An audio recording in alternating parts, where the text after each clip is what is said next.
Wife left me and came back with a baby, begging for a second chance. AITA for shutting the door in her face? I'm Tom, and I thought I had everything figured out. I had a good job as a marketing manager at a mid-sized company. I had a solid group of friends who'd been with me through thick and thin. I had a wife who was, for all intents and purposes, the love of my life. Her name was Emily, and from the moment we met, I knew we were supposed to be together. We met in college, an accidental meeting at a party, a shared laugh over bad karaoke, and from that point on, it was like something clicked. I could tell she was different from anyone I'd ever met. She was smart, funny, independent, and she challenged me in ways that made me better. We dated throughout college, moved in together after graduation, and then, just as I'd always imagined, we got married. Our marriage wasn't perfect, of course. No relationship is. There were disagreements, times when we'd fight over silly things, who forgot to take out the trash, why we couldn't agree on home decor. But we always came back to each other. We communicated, we compromised, and we laughed. I thought that was enough. That's how love worked, right? At least that's what I believed until everything started to fall apart. It didn't happen overnight, though. At first, it was just little things. Emily would come home from work later than usual, and I'd assume it was because she had a big project or something. She'd say she was tired, but I chalked it up to the stress of her job in tech. I didn't want to press her. I wanted to be understanding. I didn't want to be that husband who was always demanding attention or making her feel guilty. But slowly, I started noticing changes in her. She wasn't as affectionate as she used to be. The small gestures, like holding hands while watching TV or the goodnight kisses, became less frequent. When we did talk, it felt like she was distracted, her mind somewhere else. She wasn't sharing things with me anymore, and the idea of starting a family, which had always been a part of our future plans, started to feel distant.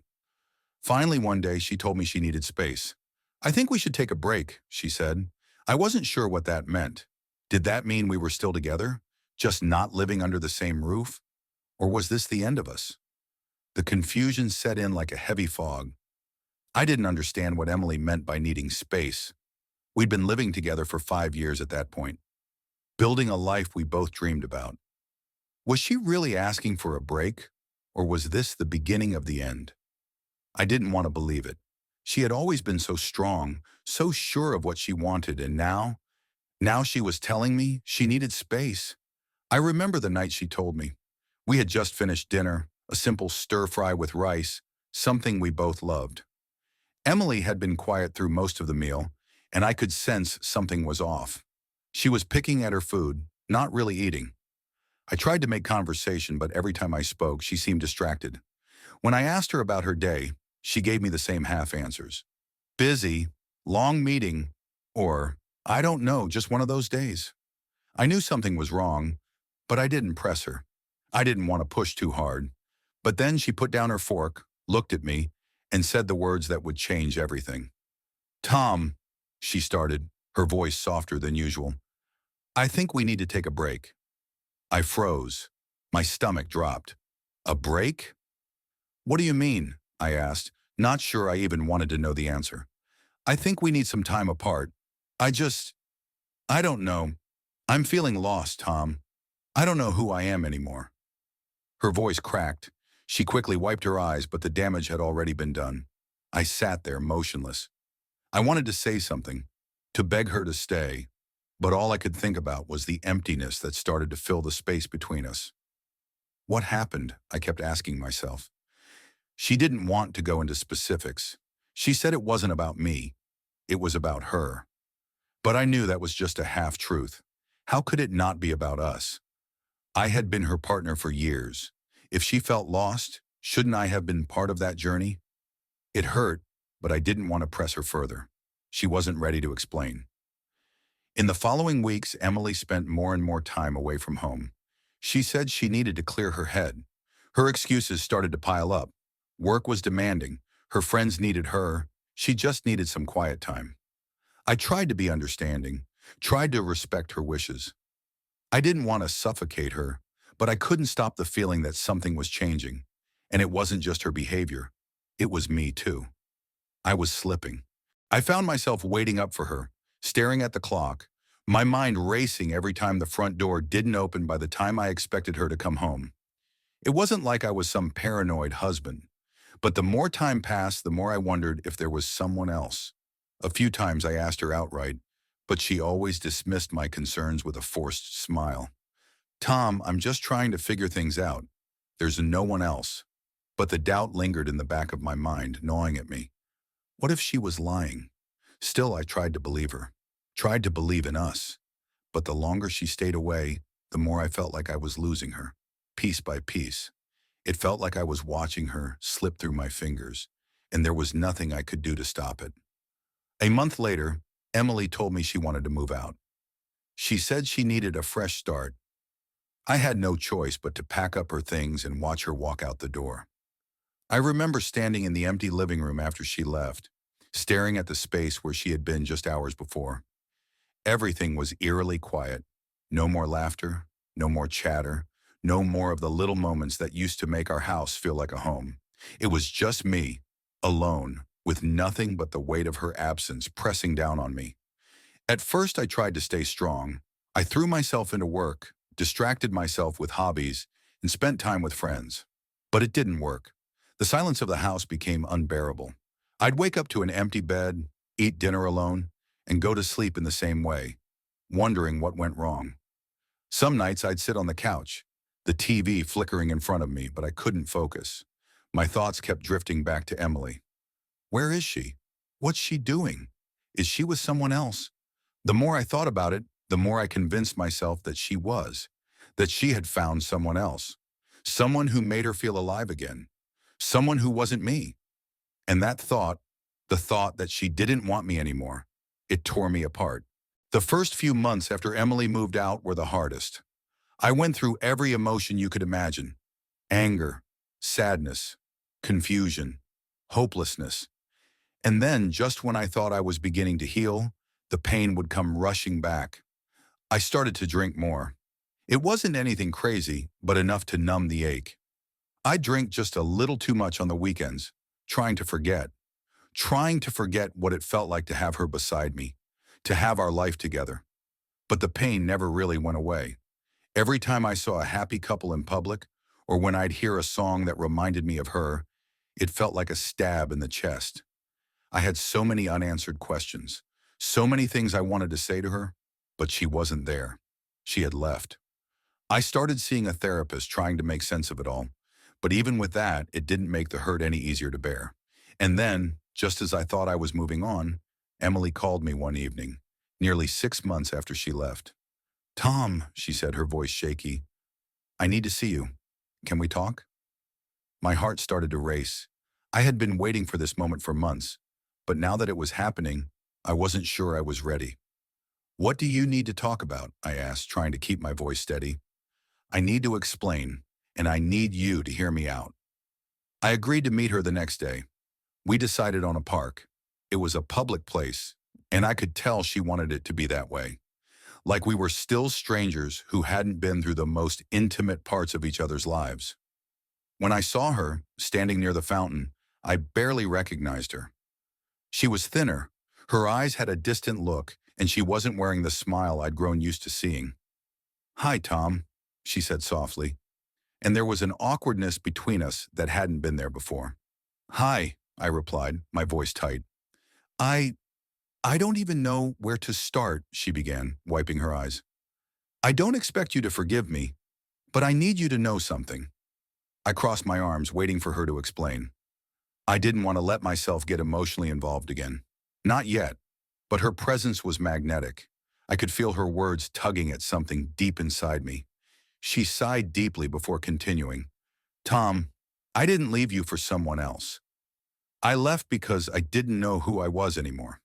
I was lost, and I thought that leaving would help me find myself. But I was wrong. I hurt you, and I know that now. I regret it. I regret everything. My stomach tightened. I had been right all along to doubt her, to feel something was off, but hearing her say it, hearing her admit it, shattered something inside me.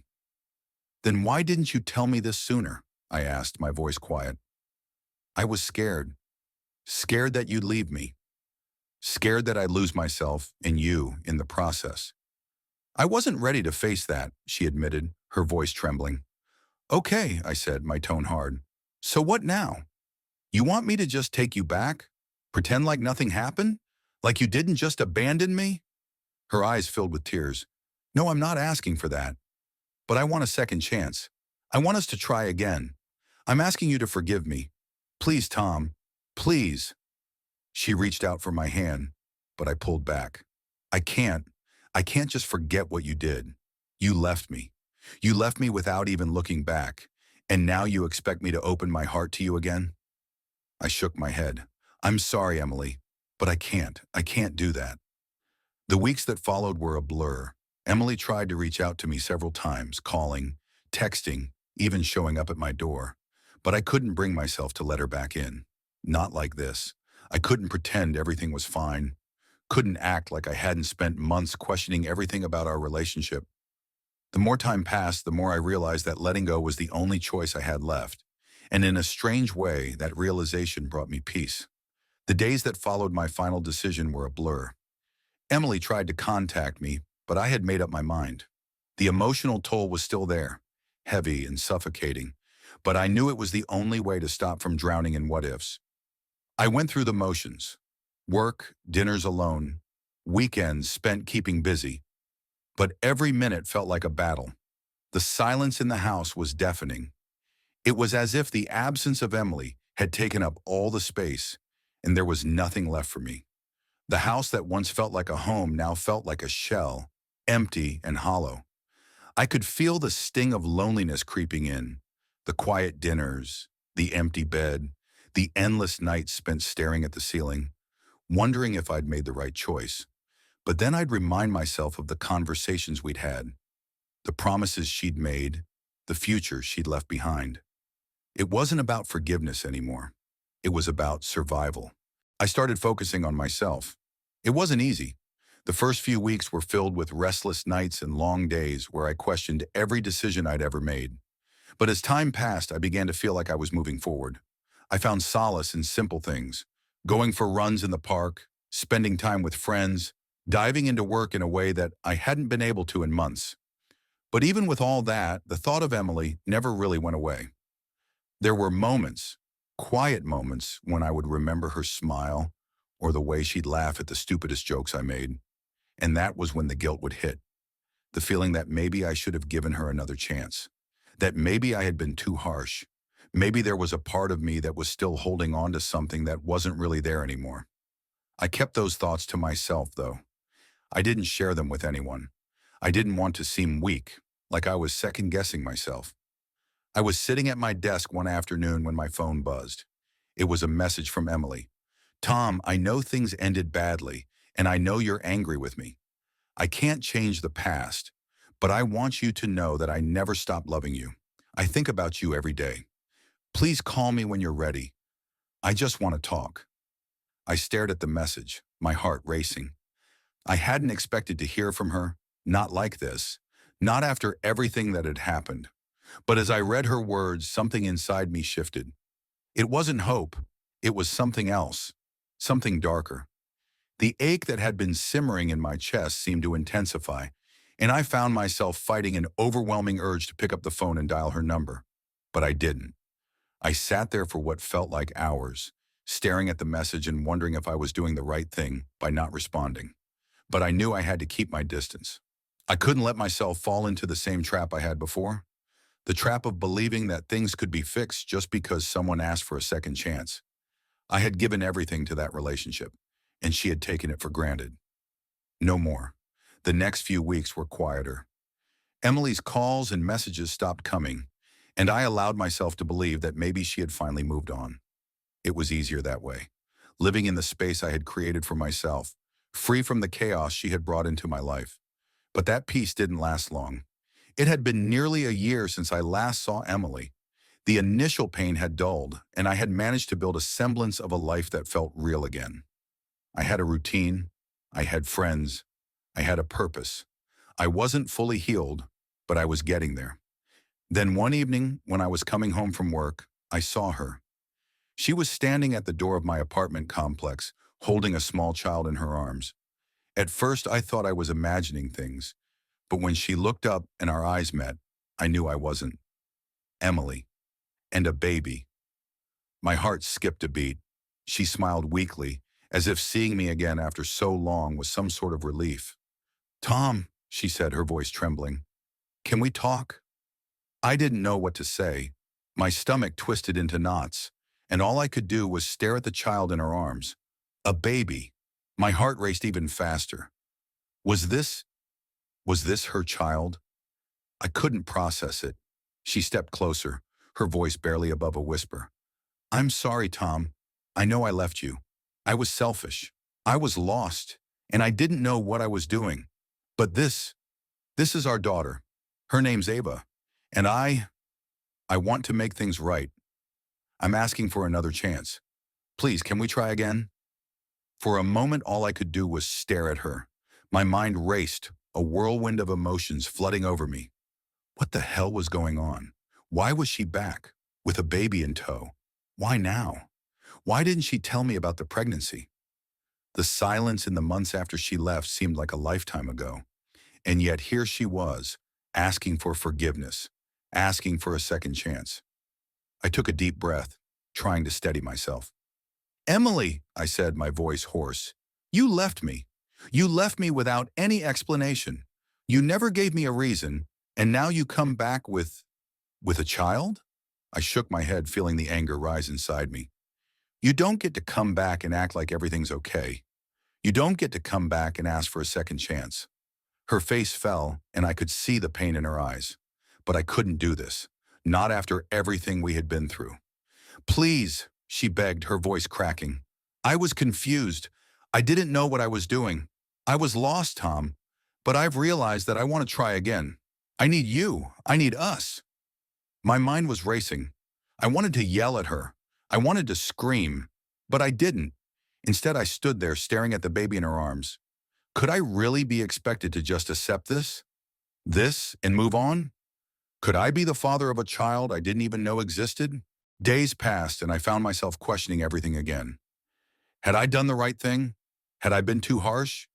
I still didn't know if Ava was my daughter, and the thought of Emily coming back after everything was overwhelming. But more than that, I couldn't ignore the fact that the pain she had caused me had never fully gone away. I tried to talk to friends about it, but no one had the right answers. Everyone had an opinion, but none of them understood the emotional toll this had taken on me. I was struggling, still trying to pick up the pieces of my life, still wondering if I'd ever be whole again.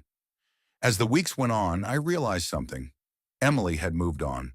She had a child now, a child who needed a father, and I wasn't sure if I could be that man.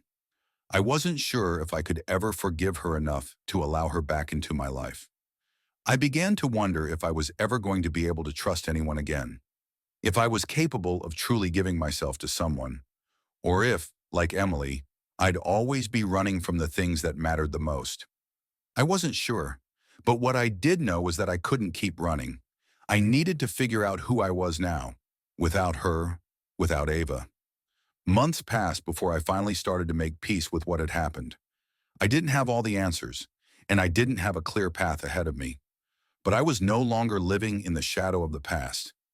I realized that healing wasn't a straight line. It wasn't something that could be fixed with one choice or one moment. Healing took time, and I wasn't done yet. But for the first time in a long time, I felt like I was moving forward.